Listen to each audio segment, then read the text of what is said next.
quando muitos jovens, desde cedo, essa garotada chega à face da terra, parece com um chip diferenciado, astutos, inteligentes, que já dosam o seu futuro, fazendo planejamentos e chegam lá. Chegam àquela zona tão procurada, que todos nós buscamos, lutamos, a zona de conforto, que na verdade não é pecado amar, viver, gozar a vida nas suas expressões mais belas.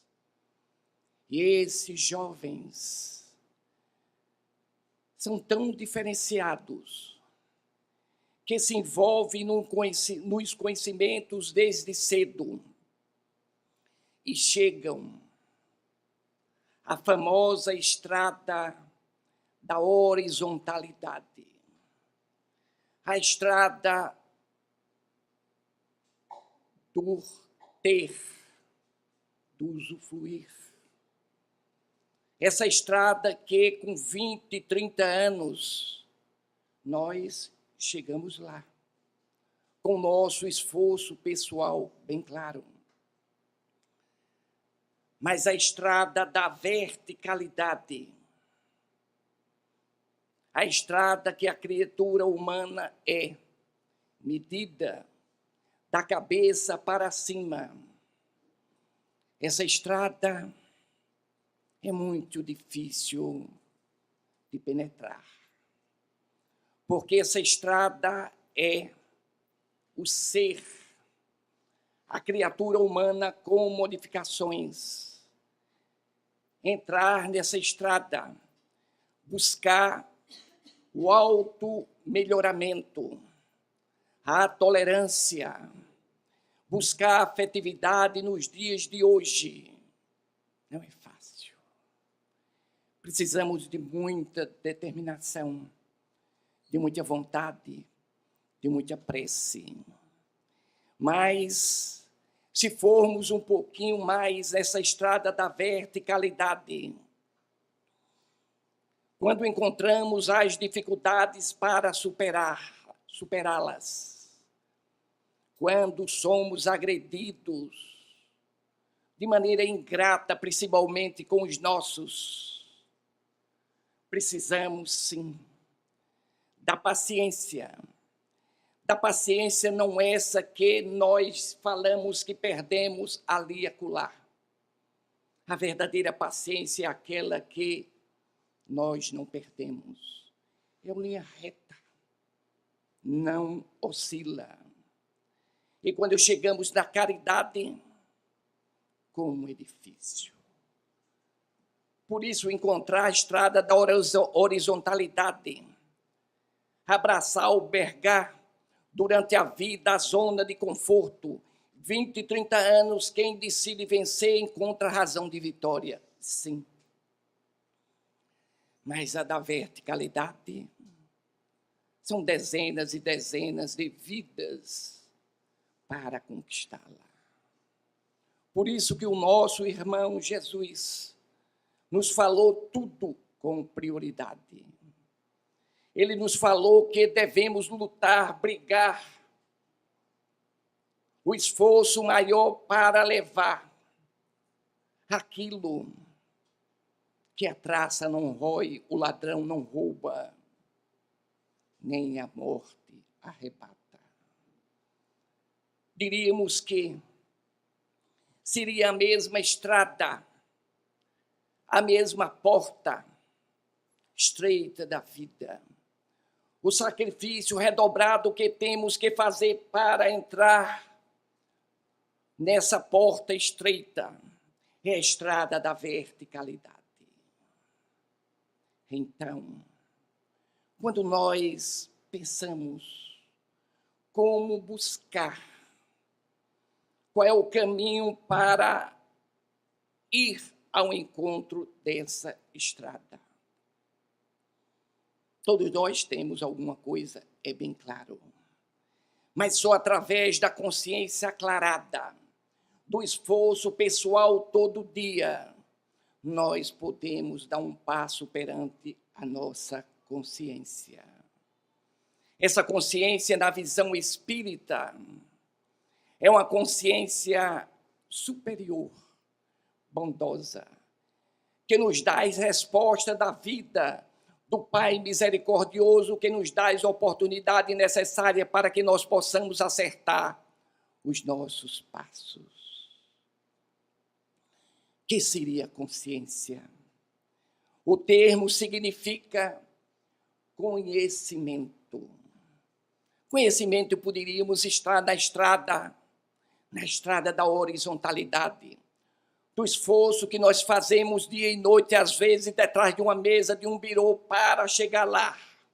É o conhecimento necessário para ter uma consciência melhor. Só o conhecimento? Não. A percepção. A percepção é desenvolvida com aquelas pessoas que vibram naquela faixa.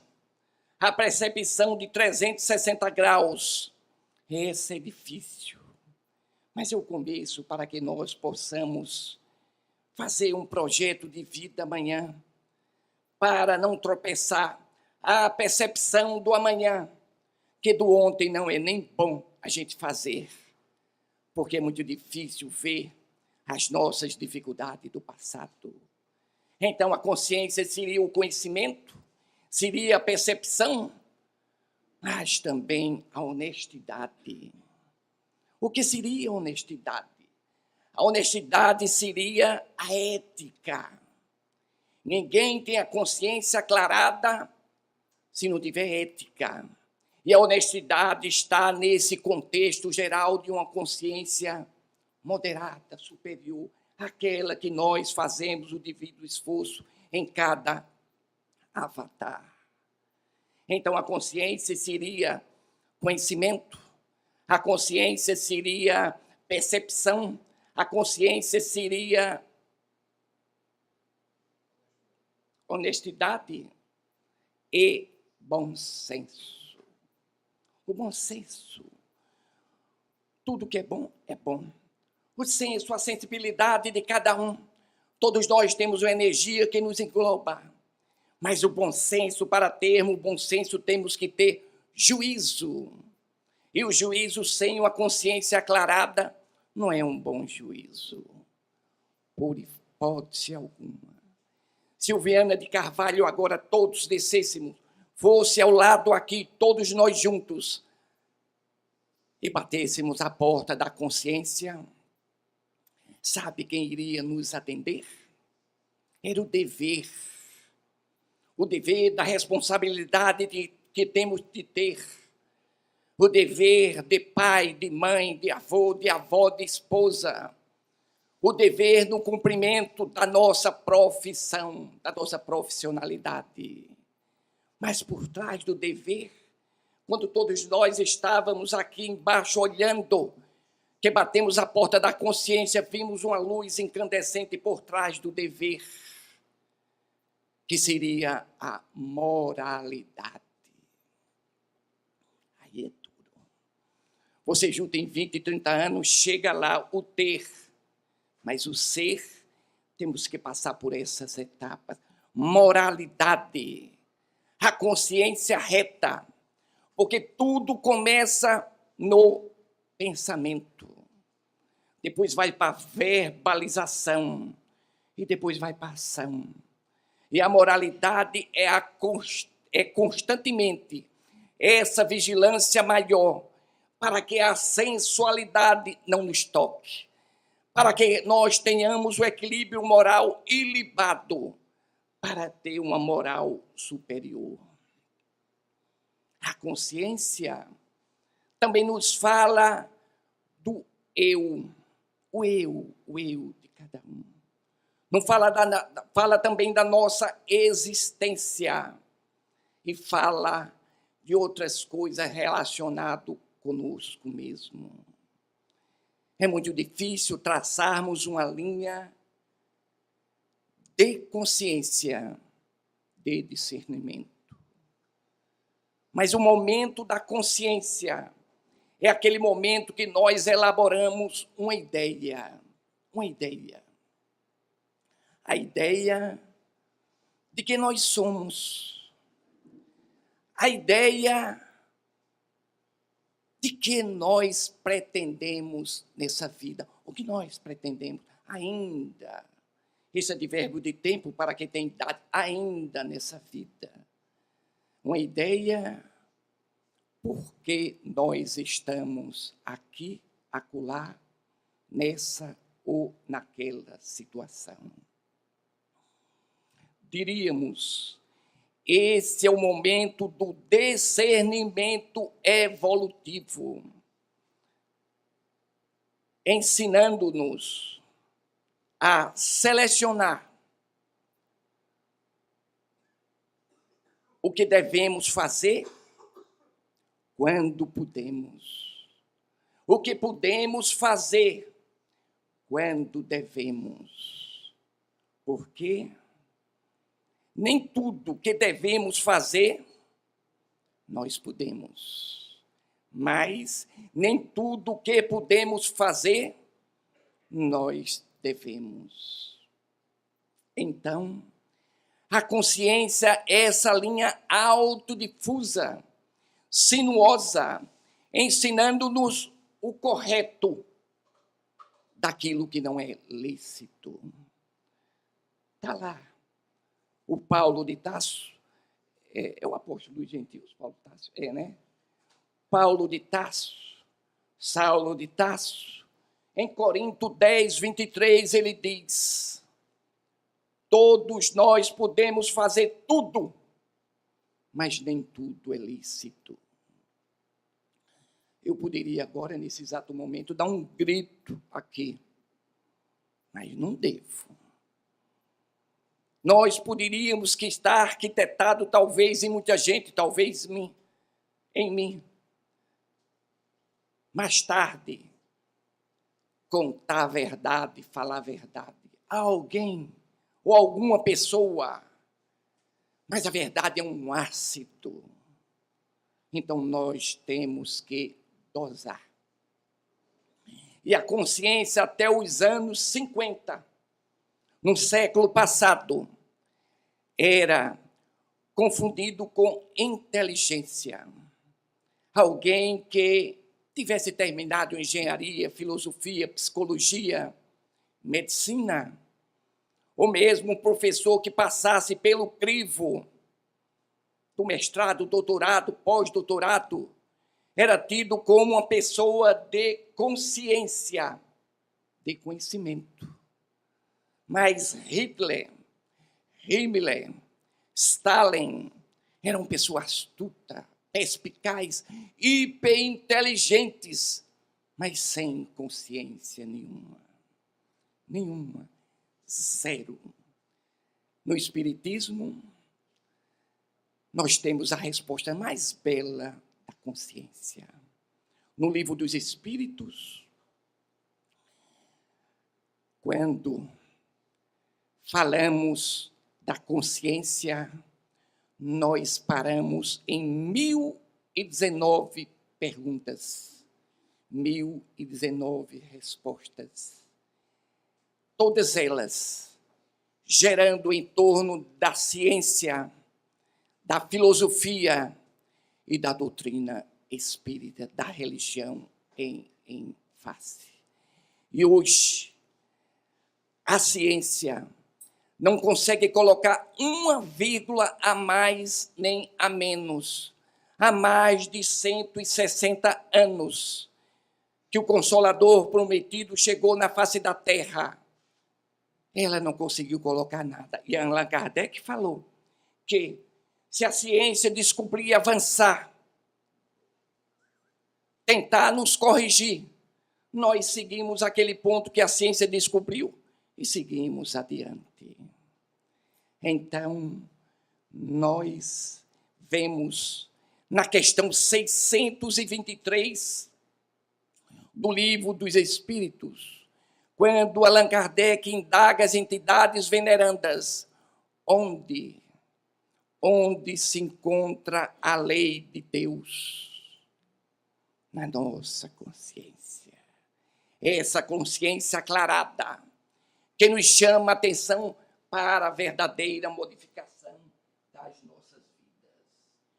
Todos nós somos inteligentes, todos nós, mas cada um vê aquilo que você acha que é, mas a resposta é a consciência aclarada ou não aclarada de cada um. A doutrina espírita nos fala que nós viajamos em 4 níveis de consciência. A consciência primeira é a consciência adormecida. É aquela consciência que impera o egoísmo. É o eu, o meu, o nosso. É aquela consciência que a espiritualidade fala, que é a grande chaga da humanidade. E lembrando aquela passagem daquele jogador em 1970, se eu não me engane, Gesso Canhotinha de Ouro, que foi tricampeão jogando pelo Botafogo. Ele foi chamado para fazer um comercial de cigarro e, nesse comercial, ele tinha que exaltar o cigarro e colocar que todos nós temos que levar vantagem em tudo. E nós vemos, principalmente esse Brasil, nos dias de hoje, como se encontra. E mais tarde, meu irmão me falou que ele tinha dado uma entrevista hiper arrependido de ter feito aquele comercial, porque realmente gerou uma dificuldade muito grande, gerou esse pandemônio de levar vantagem em tudo. As pessoas que têm esse egoísmo exacerbado, pode ser qualquer criatura humana que tenha uma inteligência superior, mas que se encontra ainda adormecido nesse nível de consciência do adormecido. Mas em uma vida, nós podemos passar de faixa, a faixa 1 para a faixa 2. A faixa 1 adormecida para a faixa do despertamento. Porque aos 20 anos, aos 15 anos, os jovens principalmente, eles são egóicos. Eles sustentam, não gostam de dividir, não de maneira geral. Mas quando nós chegamos aos 40 anos de idade, nós começamos a ver e ter uma vida diferenciada.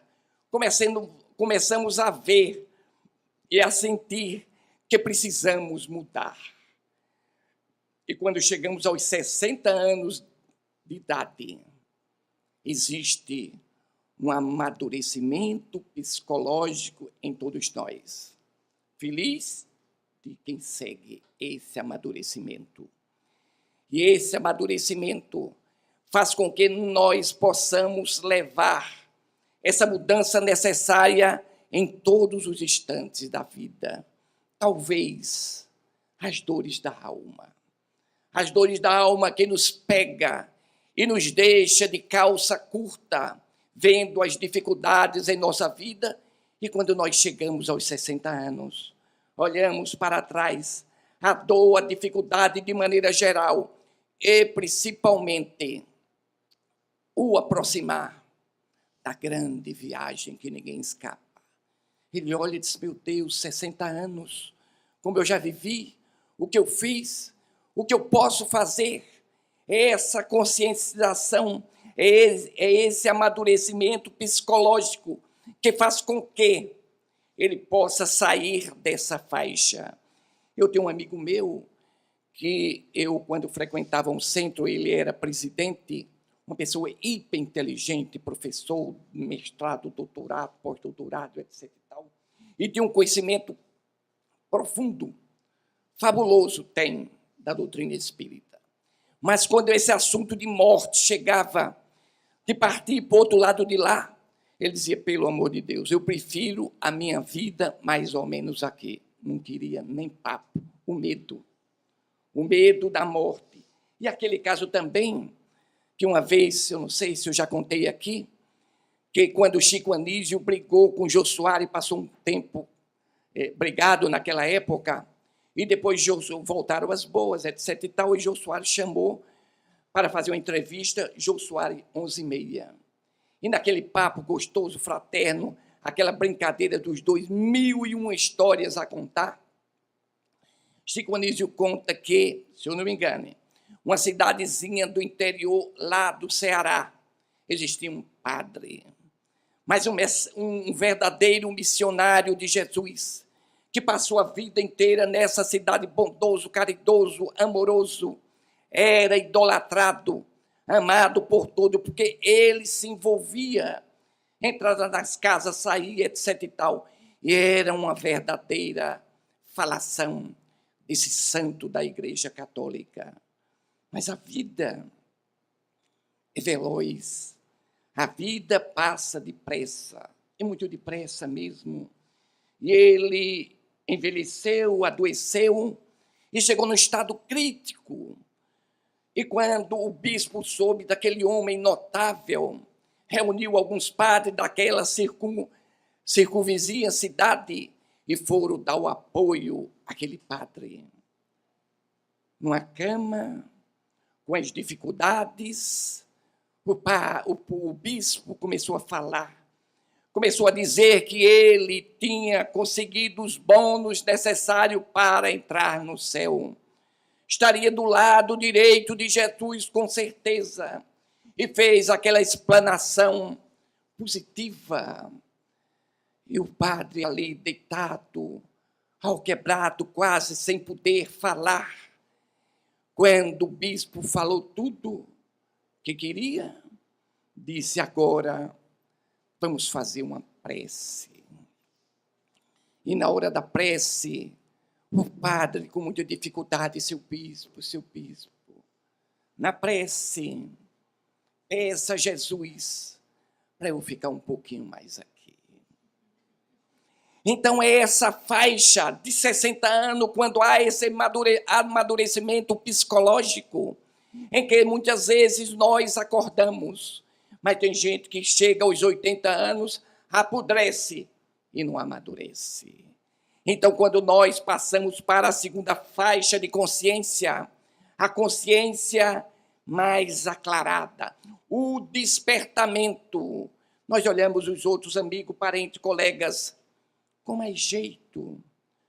Somos socorristas, socorremos e somos socorridos, não catucamos sim, vez por outra, mas voltamos atrás, nos arrependemos. É a faixa de despertamento, a faixa de ser útil a essa ou aquela pessoa, com certeza. Há um psicólogo italiano, que eu não anotei o nome, infelizmente não anotei o nome, que ele escreveu um livro sobre gentileza. E esse livro é notável, porque ele fala da importância da gentileza, não só nos dias de hoje, nos dias de ontem e nos dias de amanhã que virão. A importância da gentileza que cria uma energia que nós chamamos de aura, uma energia positiva, que a máquina aquele há 20, 30 anos, agora tem coisa mais moderna, fotografava a mão e dava a característica equilibrante de cada ser humano. A gentileza. E esse psicólogo diz, quem tem gentileza vive um pouquinho mais. Por quê? Porque sim. Porque você cria esse amparo de alegria, ajuda os outros. E eu tenho certeza que jamais a pré-depressão, depressão e outras doenças passam de lado. E aquilo que a gente tem que passar, não passa por causa da misericórdia de Deus. O terceiro nível de consciência é quando nós olhamos para essa máquina e vemos que não somos uma máquina. E essa máquina está regida pela nossa consciência. E essa máquina tem 7 funções. A primeira função dessa máquina é a intelectiva. É a importância de desenvolvermos a inteligência, de fazermos a leitura, porque do outro lado da vida temos que dar continuidade. Iremos voltar outras vezes, talvez num planeta paralelo a esse planeta Terra, e precisamos da inteligência, e a proporção que nós desenvolvemos essa máquina intelectiva vai abrindo a nossa consciência. Por mais que um cientista, aqueles que vivem dia e noite em cima dos livros, a pesquisa, no final da vida, ele não usou nem 10% do cérebro. A importância do desenvolvimento dessa primeira função dessa nossa máquina. Mas a segunda função é a emotiva. Todos nós somos emotivos, sim. Às vezes, em exagero, somos desequilibrados. E às vezes, não somos emotivos, somos frios, secos, pode cair o céu e a terra, estamos ali. Um pouco de esquizofrenia, com certeza, frio, calculista, etc. e tal. O que fazer para desenvolver essa função tão importante nas nossas vidas, principalmente nos dias de hoje? O que fazer para desenvolver essa emoção, essa função dessa máquina que todos nós temos? Já dizia Buda que nós precisamos fazer um exercício de 7 dias para desenvolver a emotividade. 7 dias. Esse exercício nós esquecemos, vamos lá, etc e tal, de pensamento, de harmonização, de menos impulsividade. Mas 7 dias é muito pouco. É muito pouco porque nós somos tão impulsivos, tão destrambelados que não dá. Mas se fizermos um curso de capacitação, com horas, 300 horas, 200 horas de emotividade, talvez a gente consiga alguma coisa. 7 meses. O que é 7 meses? Nada. Mas se não conseguirmos em 7 meses, vamos fazer um curso como de medicina, 6, 7 anos, 3 anos de pós-graduação, etc. e tal, de residência. 7 anos desse curso para desenvolver. Veja bem, não é nada 7 anos dentro da nossa eternidade. Tem gente que passa a vida toda não consegue desenvolver a emotividade. O que é 7 anos? Nada. Mas se 7 anos nós não desenvolvermos a emotividade, eu acho que com 7 reencarnações nós conseguimos desenvolver a emotividade. E a terceira função da máquina é o movimento. Nós nascemos para nos movimentar. Se pararmos, a lei de Lamarck, do uso e desuso, temos que nos movimentar. Somos colunários. Eu estou falando aqui, curvo, ando curvo. Então tem que pensar, eu tenho que andar, depois que a gente passa da idade do lobo, chega depois de 60, então a gente tem que andar feito girafa, senão vai ter problema. Cabeça lá para cima, mas eu esqueço. Então, é a terceira função de importância na nossa máquina. Mas a quarta função é a instintiva. Temos que disciplinar as coisas mais simples, básicas da vida. Temos que disciplinar o sono, importância fundamental, senão nós não acordamos e não geramos nada. A nossa alimentação. destrambela. Olha a barriga, olha isso, olha aquilo, e adoecemos. E como adoecemos? E o sexo.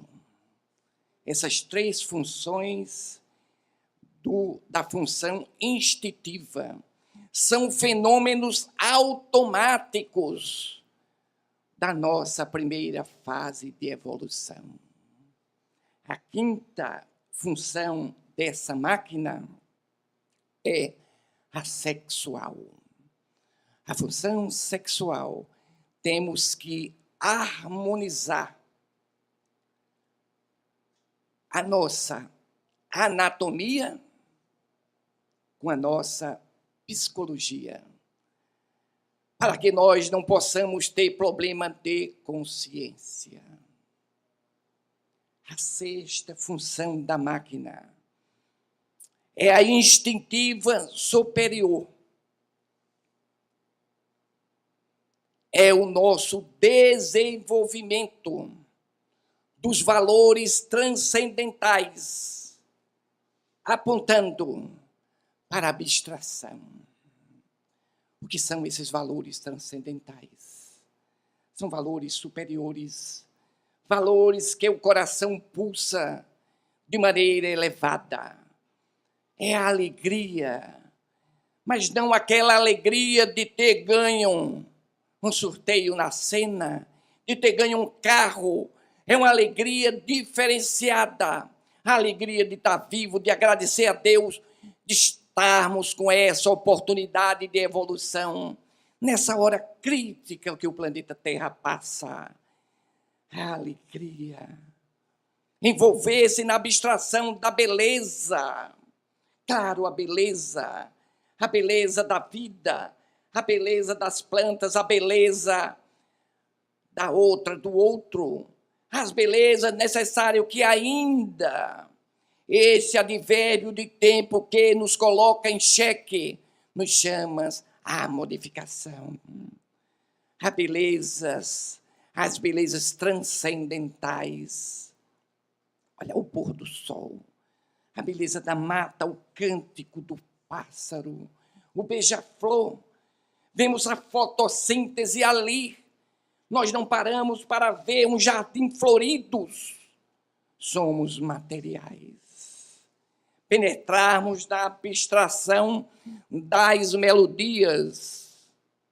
Como é importante. Mas é importante, um forró, um clássico, etc. É bom, massageia o nosso ego, mas a melodia, a verdadeira melodia de músicas transcendentais, toca a nossa alma. O sexto sentido é a intelectiva superior, mas o sétimo é a intelectiva emotiva. Está entrelaçado, totalmente entrelaçado da intelectiva superior, porque a emotiva faz parte da abstração. A emotiva faz parte dos momentos em que você faz aquele desprendimento numa oração, no pedido. É a emotiva que nos faz pulsar o coração com mais força. E a quarta, o quarto, não função da máquina, a quarta nível de consciência é desenvolver a moralidade. Aí não é fácil. Aí é aquilo que nós falamos. Aquilo que nós falamos e damos o conceito de consciência, de desenvolver o conhecimento, a percepção, a honestidade, o senso, o bom senso ligado ao dever e à moralidade. A moralidade é um passo espetacular nesta vida para que nós possamos, mais tarde, ter uma consciência mais aclarada e buscar, acima de tudo, a nossa elevação espiritual. Então temos que estar atentos, como no computador que nós deletamos aquilo que chega de oscilante. Então precisamos estar atentos, principalmente na parte da sensualidade, como nós falamos. A consciência é algo extraordinário. E só o Espiritismo explica em profundidade, porque fala a todos nós de onde viemos, porque nós estamos aqui, porque sofremos as dores da alma que nos chega, por mais que nós nos envolvemos no acerto, chegam os testes de qualidade para nos cobrar, para que nós possamos assinar essas promissórias negligenciadas em vida passada. Eu me lembro quando no mês passado eu ainda estava rabiscando, tirando ali, aqui, acolá. É aquele professor, simplesmente qualquer um de nós, que vai, tira, faz o resumo e fala aqui. Não sou um orador, transmito aquilo que eu aprendi aqui. Então, quando eu estava tentando rabiscar, consciência da visão espírita, eu queria fechar de maneira talvez diferente, mostrando um ângulo diferenciado da importância que todos nós temos que investir na responsabilidade da consciência para que mais tarde possamos levar, depois da vida dolorosa da vida, certas coisas importantes, de peso, como Jesus falou, juntar não aquilo que a morte fica aqui, aquelas coisas superiores que Jesus falou. Aí me lembrei de um missionário que vem trazendo mensagens mil aqui nos dias de hoje. Lindenberg. É um missionário notável. E duas mensagens interessantes que eu irei resumir para passar para vocês. E uma das mensagens ele conta que foi contemporâneo de Jesus. Eu acho que muitos de nós, desde a Inquisição, daquelas coisas todas, ele está envolvido nesse canjerê. Então, ele foi contemporâneo de Jesus. Ele foi um guarda maior, um guarda pretoriano do governo romano. Em uma dessas missões, ele passava e viu aquele homem falando. Ele passou, ele comandava uns 20 a 30 homens, e aquela voz diferenciada, aquela voz musicalizada que dava eco.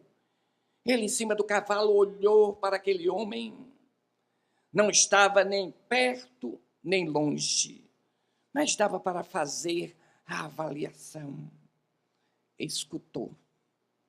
Ele não disse na mensagem quanto tempo que escutou Jesus, mas ele fala que a voz, a energia, a beleza tão importante e tão envolvente que a partir daquele dia ele não foi mais aquela pessoa. 20 séculos depois, ele se encontra no mundo espiritual, ajudando nessa transição planetária, nesse momento difícil que todos nós passamos, nesse momento de muita tensão, para tentar acertar os passos enquanto há tempo. Porque nós temos mais clareza, então mais soma de responsabilidade. Então, ele manda uma mensagem que se chama Tuas inseguranças, nossas inseguranças, que bate de frente à consciência. Porque perguntamos por que eu não avanço, porque você não se dedica, porque eu não conquisto, porque você não reza, não pede, porque você não faz o exercício do amor, então somos realmente inseguros. E trazemos do ontem essa insegurança, essas inseguranças, essa necessidade que aqui e agora precisamos desenvolver. Tuas inseguranças, nossas inseguranças. E diz mais ou menos assim: na espiritualidade, face ao processo evolutivo, hesitamos em não voltar ao corpo de carne. Na maternidade, notificamos a nossa chegada com choro característico. A caminho da escola,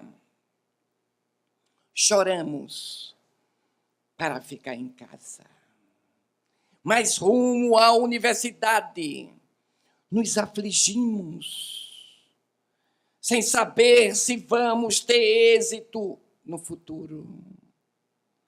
Mas frente ao matrimônio, argue o nosso coração quanto à legitimidade daquela escolha. Frente à prole trabalhosa, lamentamos não ter a psicologia adequada para acertar os passos. No seio da doutrina, falamos da nossa inexperiência. Mas no âmbito da mediunidade, não aceitamos as mensagens autênticas, exigindo provas mais concretas. Quando jovens, falamos que estamos muito verdes. Mas na idade provecta, reclamamos, acusamos o corpo cansado para não atender os chamamentos de Deus. Mas às portas da morte, rogamos desesperadamente por mais tempo, por mais oportunidade para acertar os nossos passos. Em verdade, nenhum de nós é detentor de segurança plena. Diante de qualquer dificuldade, recorramos sempre ao seio amoroso e bom do nosso irmão maior, Jesus.